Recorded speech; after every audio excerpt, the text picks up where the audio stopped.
Faz o seguinte, deixa a tua Bíblia aberta em Cantares, capítulo 1, versículo 4. Cantares, capítulo 1, versículo 4. Cantares fica por ali. É um livro que a gente quase não lê, né? Mas a temática do livro que nós estamos lançando, já vou falar sobre ele um pouquinho, é bem em cima do livro de Cantares, ou o Cântico dos Cânticos, depende a versão de Bíblia que você tiver aí na mão, tá? Salmos, Provérbios, Eclesiastes, e aí chega Cantares. Quem achou diz amém. Quem não achou diz culto de ensino, quarta-feira 20 horas, amém? Cantares capítulo 1, versículo 4, diz assim, só a parte A: leva-me tu, correremos após ti, o rei me introduziu nas suas recâmaras. Ou seja, o tema desse livro veio desse versículo, nas recâmaras do rei. Eu estava orando a Deus e pedindo uma direção, se eu deveria pregar sobre o tema do livro, e na madrugada de terça para quarta, o Senhor me acordou, era volta de 3, 3:30 da manhã. Eu, olha que eu não sou de acordar muito de madrugada não, né? Tenho um sono bem pesado, mas eu acordei e senti que era para tirar um período de oração. E aí o Senhor me deu aquilo que era para falar nessa noite, compartilhar, tá? Eu fico feliz com a presença aqui de muitos familiares, amigos de outros ministérios, mesmo sabendo que é um feriadão e muita gente está viajando. Eu fico feliz por ter um bom número de pessoas aqui, amigos que eu não vi há muito tempo, até estão aí no meio. Eu não vou citar o nome de um por um, porque eu até tenho receio de falhar aí, não citar todos, mas pais, cunhados, tios, estão todo mundo por aí, amigos da Resgate, do Mevan, eu vi alguns aí, são uma bênção. Muito obrigado, vocês me presentearem com a sua presença aqui nessa noite, amém? 1º de julho, quantos estavam aqui nessa data lembram? Eu preguei essa mensagem aqui no domingo à noite, nas recâmaras do rei. E esse livro aqui, ele estava na gaveta já há uns 6 ou 7 anos. E é engraçado que algumas vezes eu tentei lançar ele, fazer por alguma gráfica, e não deu certo. É que não era o tempo, né? Hoje eu entendo que tudo que a gente faz, principalmente a gente tem um ministério externo, assim como eu, Christopher, mais um outro, né? A gente tem muitos materiais, CDs, DVDs, só que eu tenho entendido que é tudo um tempo de Deus, Ele determinar. Eu tenho muita coisa escrita, até a gente lançou um livro alguns anos atrás chamado Por que eu não recebo o batismo no Espírito Santo? 7 obstáculos, assim, um livrinho pequeno. Eu mesmo revisei, por isso está cheio de erro. Diagramei. Eu que fiz praticamente o livro todo, né? Assim, no caso, achei, foi bem caseiro, assim, a produção, com a ajuda de alguns irmãos. E está lá. E esse foi um projeto diferente. Quando eu estava aqui no meio da pregação, exatamente no meio da pregação, no dia 1º de julho, o Espírito Santo falou: chegou a hora de fazer o livro. E eu voltei para casa e fiquei assim naquela, puxa, mas Deus agora, puxa. E eu entendi que era para fazer o livro com uma editora, procurar e tudo isso. E tem um custo todo, né? Todo especial. E eu nesse momento não dava e fiquei, Senhor, mas se tu falou que é a hora, tudo bem.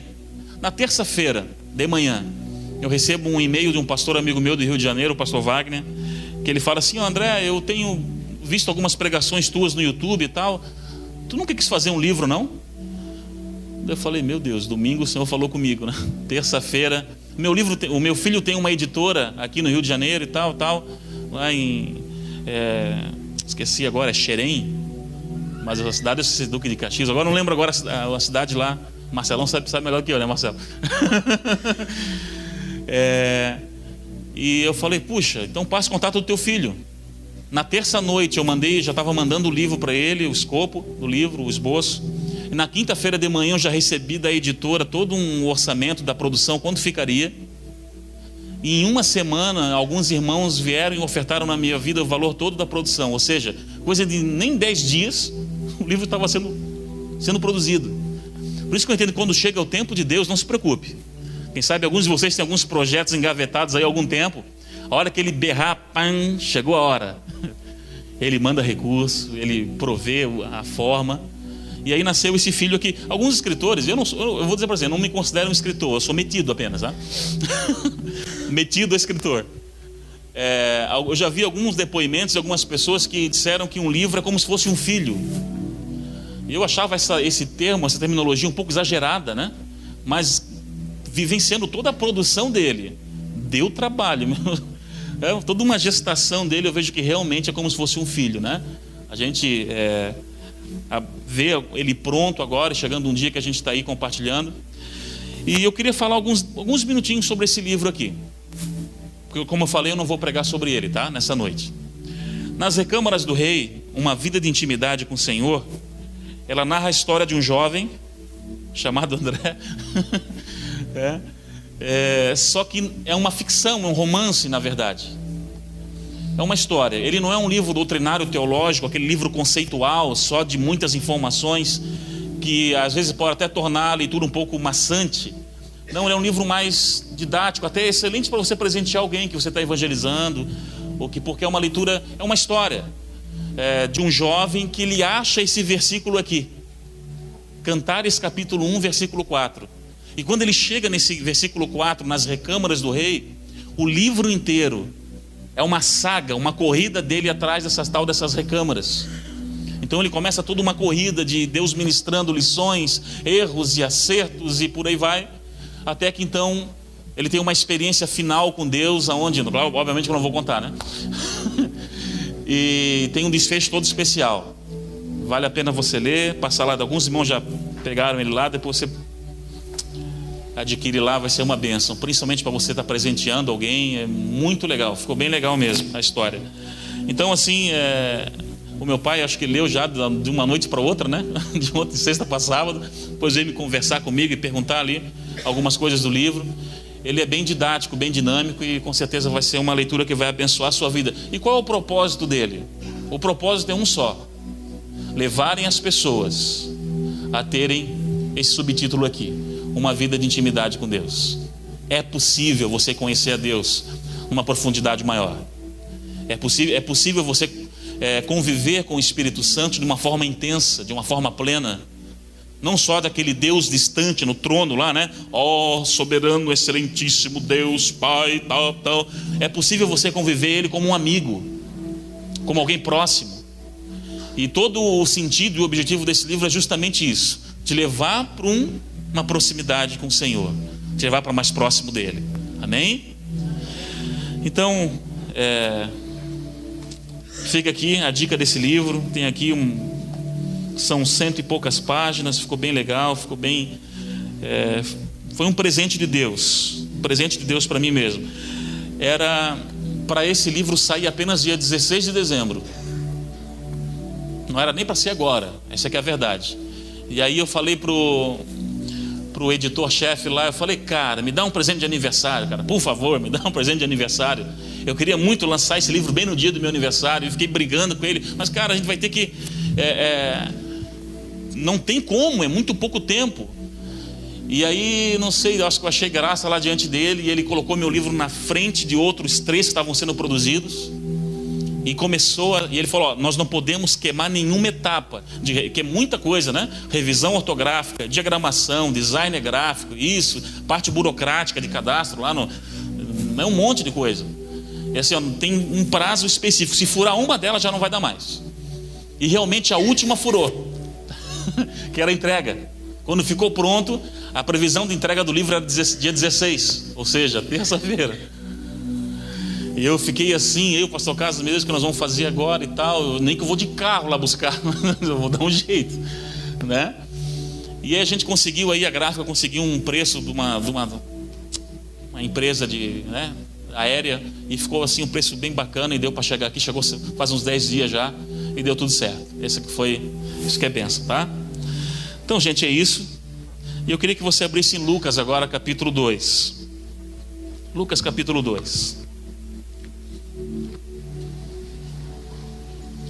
Lucas capítulo 2,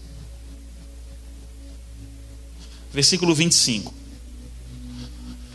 Tem um camarada na Bíblia que a gente quase não fala sobre ele. Ele aparece lá uma vez ou outra, e quando aparece ainda, chamado Simeão. E está lá em Lucas capítulo 2, no versículo 25. Vamos ler alguns versículos aqui, ó. Até o 30 só, acho que está bom. Acharam? Amém? Quem não achou, discuto de ensino, quarta-feira, 20 horas. Aliás, gente, deixa eu fazer um anúncio aqui rapidinho, antes de a gente ler. Quarta-feira agora, não sei se vocês já viram no mural da igreja, está ali um banner chamado Uma Jornada de Amor.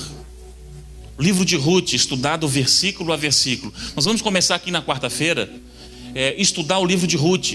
São 4 capítulos apenas, você lê em 10 minutos, se você lê assim, lê corrido.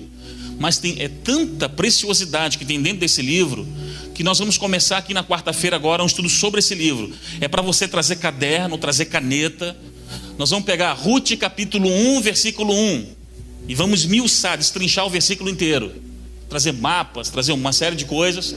Ruth capítulo 1, versículo 2, e nós vamos até o final do ano, só estudando o livro de Ruth. Você vai ficar especialista em Ruth aí, tá? Então toda quarta-feira aqui, nós vamos começar nessa quarta agora. O nosso culto é das 8 às 9h30. Tem só um louvor aqui com um Guto aí que... Tá aí? A nossa banda de né? Que me acompanha no culto de quarta-feira aí. A gente faz um louvor rápido e palavra. É um culto que a gente só vem para estudar. Então faça um esforço, vem se você pode, né? Claro, se você não estuda, venha na quarta-feira que vai ser bênção para a sua vida. Mas vem armado, tá? Caneta, caderno, que vai ser para você anotar aquilo que vai ser passado aqui.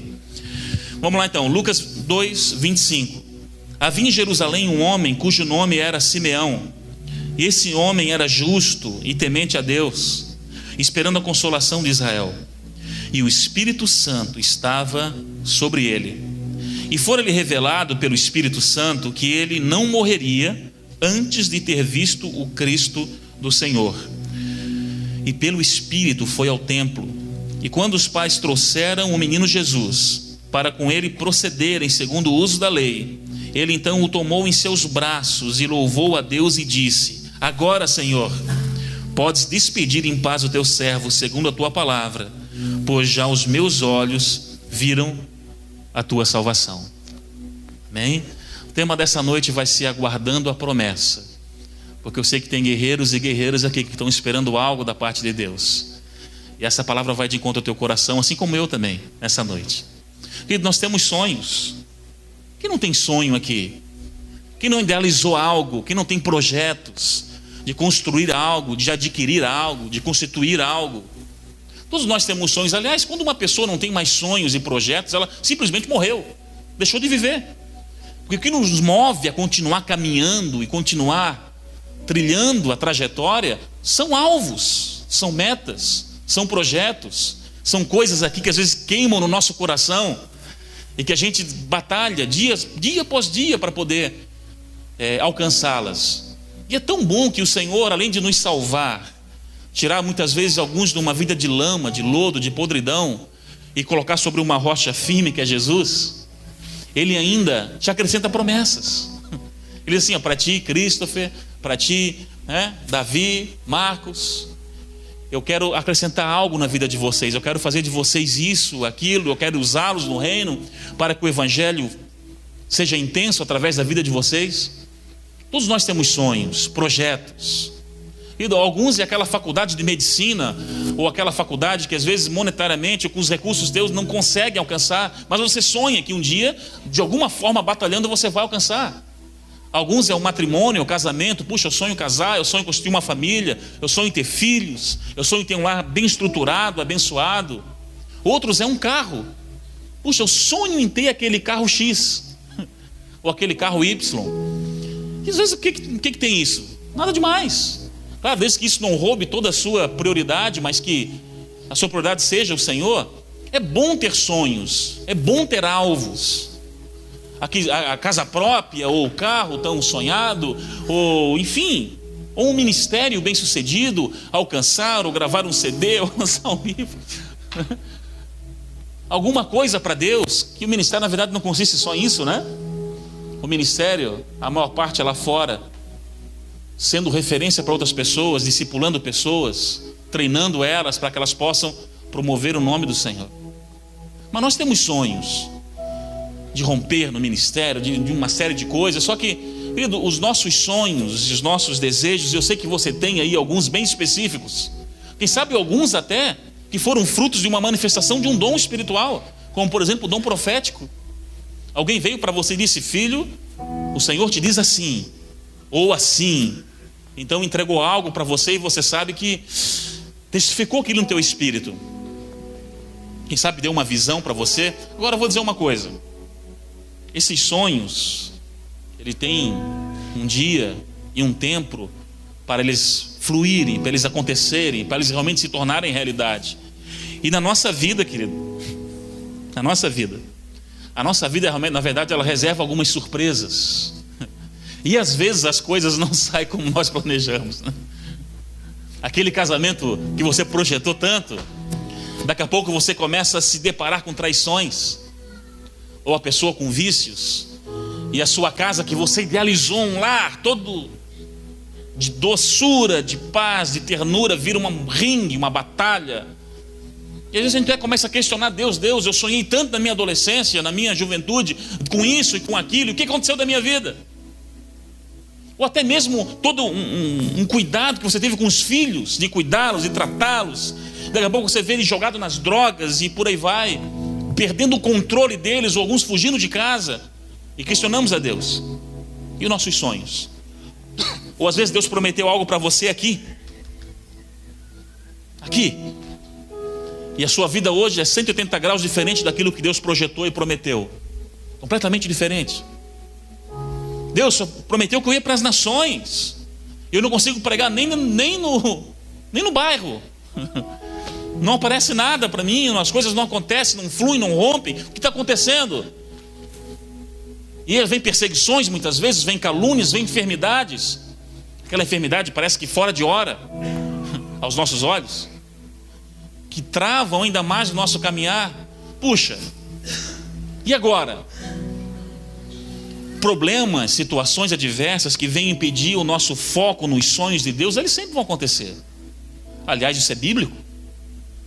João 16:33, de tanto eu aqui falar, e os pastores, e os que já até decorou, né? No mundo passareis, mas tem de bom ânimo, o Senhor fala, porque eu venci o mundo.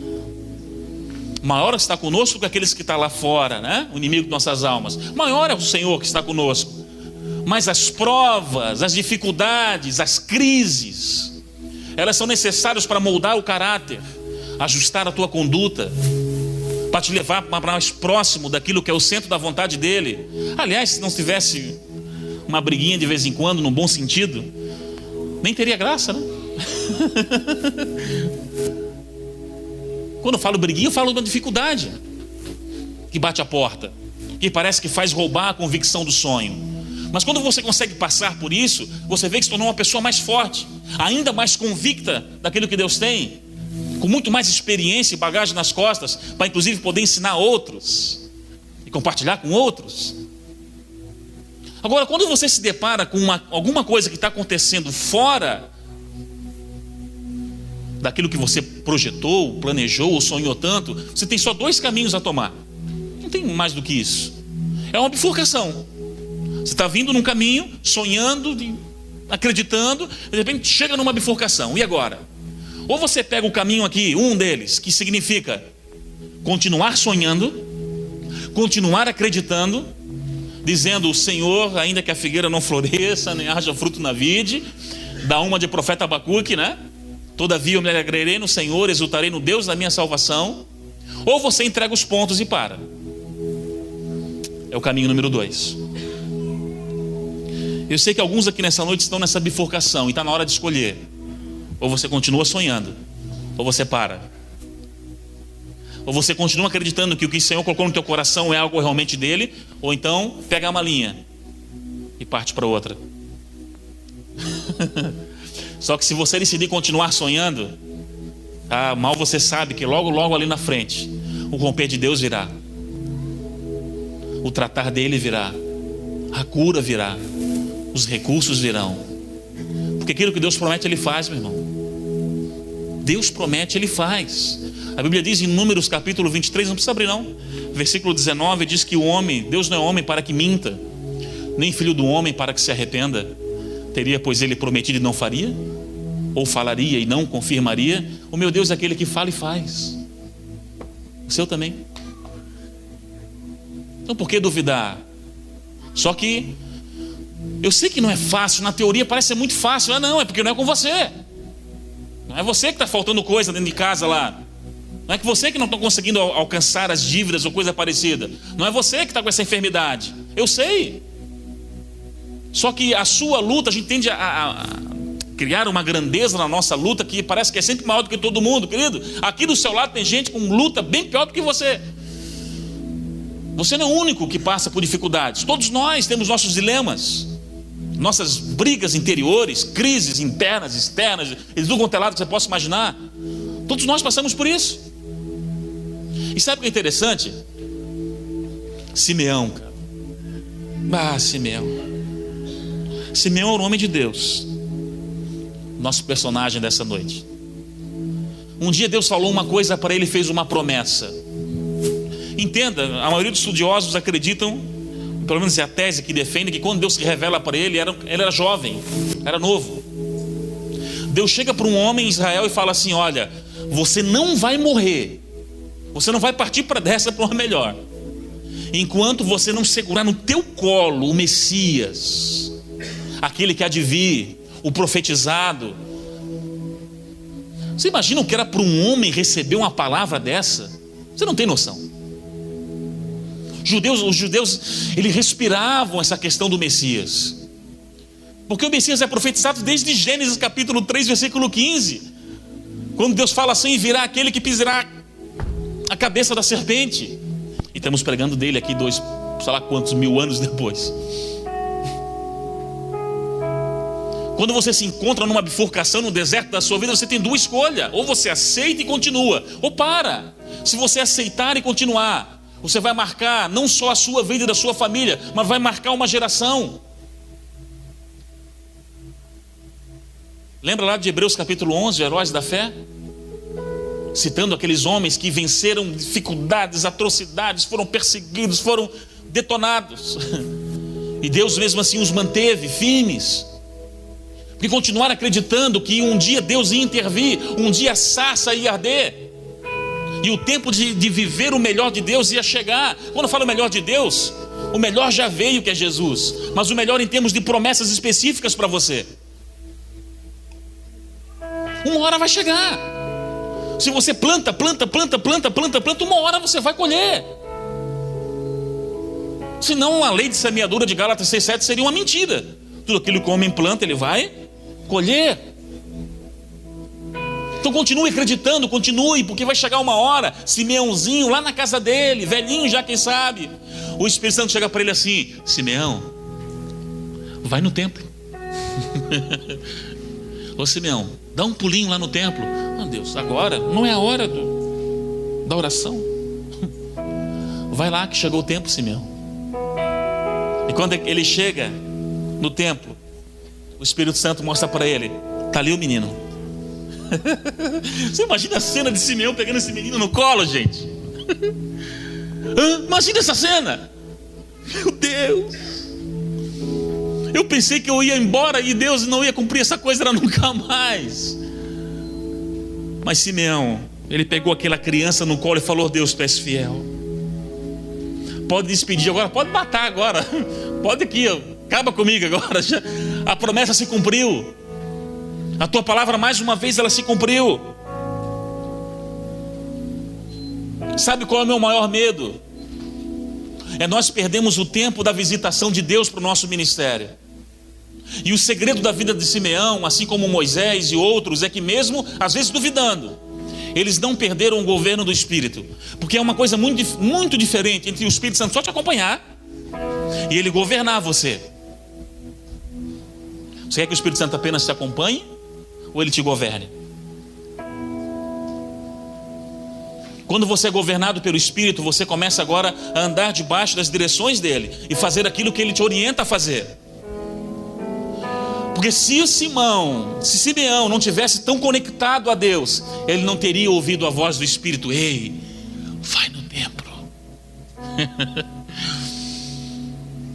Pode até ser que às vezes bata aí uma zica em você e você está meio ruim, mas não desfaleça na sua fé, nos seus devocionais, na sua oração, porque de uma hora para outra o Espírito Santo pode falar para você: vai lá, chegou a hora. Procure a cada dia da sua vida ser governado pelo Espírito, para que você não perca o tempo da visitação de Deus sobre a sua vida. A pior coisa que tem numa pessoa, num homem, numa mulher, numa igreja, numa nação, é quando ela perde o tempo da visitação de Deus. Quando deixa passar o tempo que era para Deus começar a fazer algumas coisas. Se Simeão tivesse completamente apostatado, desistido, ele não teria ouvido o Espírito, e ele teria passado. Quem sabe Deus até usaria outro. Moisés a mesma coisa, poderia se suicidar no deserto. Sabe de uma coisa? Eu estou 30 anos aqui já, eu vou subir nesse penhasco, pular com uma corda, vamos matar de uma vez, porque Deus é um mentiroso. Ele teria abortado os planos de Deus. Deus levantaria outro, mas ele queria usar a Moisés. O que nós temos visto hoje nessa nação é ministérios e pessoas que deixaram o tempo da visitação de Deus passar, e hoje vive apenas em um sistema mecânico, levando a coisa apenas com o intelecto e com o braço. São pessoas ocas, lugares ocos, onde a fluidez do Espírito, você não vê mais a intensidade do Espírito, porque deixaram o tempo. Então não deixe passar isso na sua vida. Espere até o tempo que for necessário você esperar. Nem que você já esteja lá no meio do caminho, já há algum tempo parado. Sabe de uma coisa? Abre lá em Lucas capítulo 19. Lucas capítulo 19. Lucas capítulo 19. No versículo 45.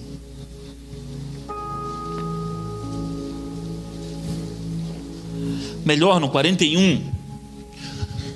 Veja só isso aqui, para a gente poder estar encerrando. Lucas 19, 41 diz assim: e quando ia chegando, vendo a cidade, chorou sobre ela, dizendo: se tu conhecesses também, ao menos neste tu dia, o que a tua paz pertence. Jesus chorando sobre Jerusalém. Mas agora, isso está encoberto aos teus olhos, porque dias virão sobre ti em que os teus inimigos te cercarão de trincheiras e te sitiarão, e te estreitarão de todas as bandas, e derribarão a ti e os teus filhos que dentro de ti estiverem, não deixarão de ti pedra sobre pedra, porque não conheceste o tempo da sua visitação. O que fez Jesus chorar não foi a perseguição dos fariseus. O que fez Jesus chorar não foram aqueles apontando que ele era um falso profeta. O que fez ele chorar é quando ele entra em Jerusalém, olha para aquela cidade a qual ele estava pagando um preço de sangue, e diz: vocês não conheceram o tempo da visitação. Os judeus estavam sobre o Império Romano, eles queriam um salvador, um Messias, que fosse um comandante militar, para dar um pé, desculpa o termo, mas é um pé na bunda dos romanos, e estabelecesse o reino de Israel como livre, como independente.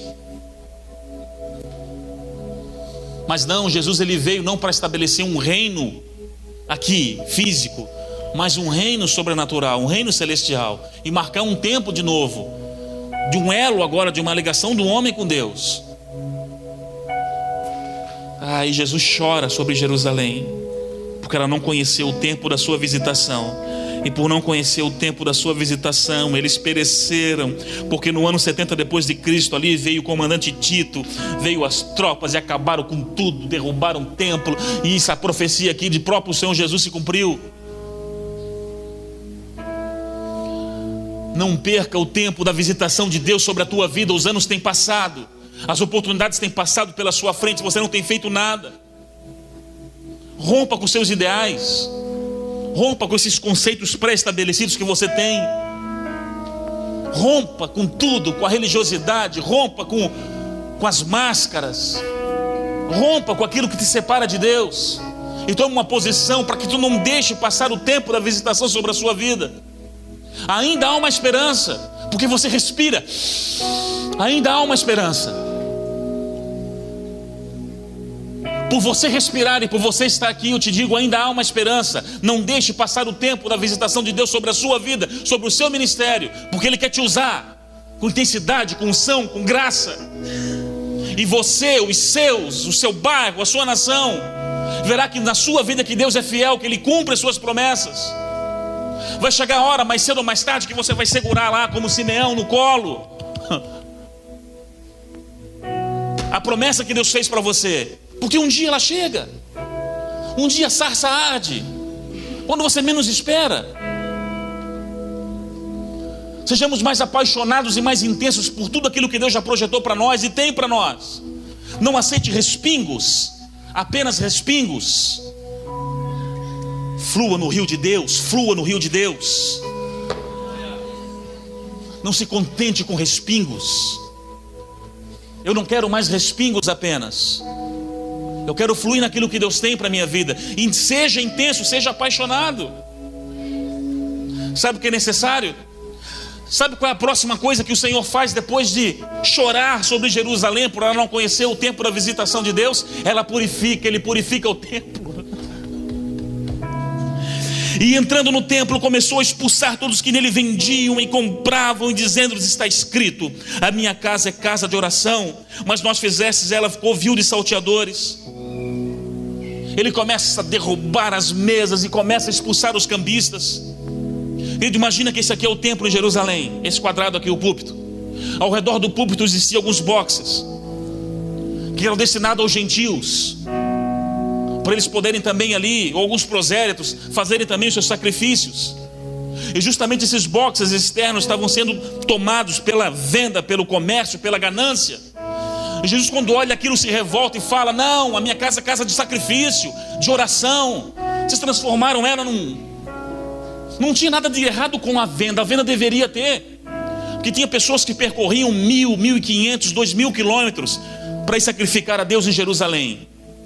E lá na lei falava que o animalzinho a ser sacrificado, ele deveria ser perfeito, não poderia ter nenhuma mancha, nenhum osso quebrado. E levar um animal 1.500 quilômetros, uma carroça no lombo, ele poderia se machucar. Então deveria ter um lugar certo para venda, mas não onde estava sendo feito. Os lugares espirituais estavam sendo trocados por qualquer outro tipo de outra coisa. Entende? Então isso revoltou Jesus e falou: então é hora de purificar o templo, que sabe ainda há uma esperança. Nós somos casa, templo do Senhor. Existem vários boxes aí em você que também, quem sabe, estão com muitas sujeiras, com muitas coisas que não edificam, que não trazem nada de uma proximidade maior sua com Deus. Então quem sabe é hora de você também tocar o pé, tirar algumas coisas, purificar esse templo e fazer dele novamente um altar de oração, de adoração. O que mais rouba o seu tempo hoje, o que mais te afasta, são vícios, são alguns hobbies que, nada contra, você poderia fazê-los, mas quem sabe numa intensidade menor, priorizando o Senhor. Então quando você começa a expulsar essas coisas e fazer a sua casa um altar, quem sabe há esperança para você. Porque depois que Jesus ele faz e chora por não descobrirem um tempo da visitação, a próxima coisa é purificar o templo. Então é por aí que a gente tem que começar. Ele deixou a deixa. É por aí que nós temos que começar a purificar o templo. Então Deus vai começar a romper. Você vai começar a ter experiências com Deus. Você não precisa estar num culto domingo à noite para ter experiência com Deus. Você não precisa estar na igreja A, B, C, D ou E. Igreja não salva ninguém, placa não salva ninguém. Você precisa de um amor intenso pelo Senhor. Aqui é uma igreja, um lugar de comunhão, de unidade, onde você é edificado, onde você compartilha. Isso é fundamental. Mas não dependa só de um culto domingo à noite, ou de quarta à noite, ou de sexta à noite. Tenha o seu devocional com Deus. Comece a preparar o terreno. Sabe o que vai acontecer? Mais cedo ou mais tarde a sarça começa a arder. O Espírito Santo vai no seu ouvido e fala: chegou o tempo. Vai lá no templo. Vai lá, Simeão. Vai lá. Vai lá. Como foi com esse livro? Eu estava pregando aqui dia 1º de julho, um domingo à noite, e no meio da pregação ele falou comigo: faz o livro agora, faz. Mas eu não tenho recurso, eu não tenho, está meio apertado. Faz. E quando chega a hora, as coisas acontecem para você. Quando você entra numa empreitada com o seu próprio braço, você vai ter que correr desesperadamente atrás dos recursos. Quando você entra numa empreitada na direção do Senhor, os recursos te alcançarão.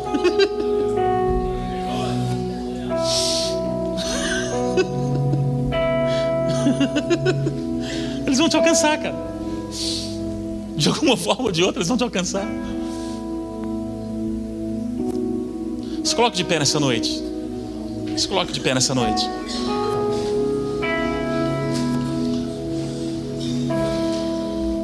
Tem muitas pessoas aqui no nosso meio que pararam de sonhar, e foi o que o Espírito Santo me falou na terça-feira de madrugada. Filho, pessoas pararam de sonhar. Pessoas pararam de acreditar que eu realmente posso fazer. Lembra daquilo lá que Deus te entregou há anos atrás? Lembra? Está de pé. Lembra dos lugares onde Ele falou que você iria? Está de pé. Lembra daquela promessa de quem sabe ser um empreendedor, uma pessoa, um empresário bem sucedido, que vai ser um provedor no reino? Está de pé. Mas eu não consigo nem pagar minhas contas. Não mantenha o seu olhar na situação, aqui, no momento. Que se você olhar só para a circunstância, você não vai crescer. Você não vai para frente nunca. Agora põe os olhos nele. Sabe o que Moisés deveria fazer? Em vez de olhar para o deserto e para aquelas ovelhas, olhar para o céu e dizer: Senhor, um dia você falou que eu seria o cara que seria usado por Deus. Então eu acredito, até o último instante eu vou acreditar. Só o que Deus quer é que você continue acreditando. Por mais às vezes doida que pareça a revelação que Deus te trouxe, que você continue acreditando.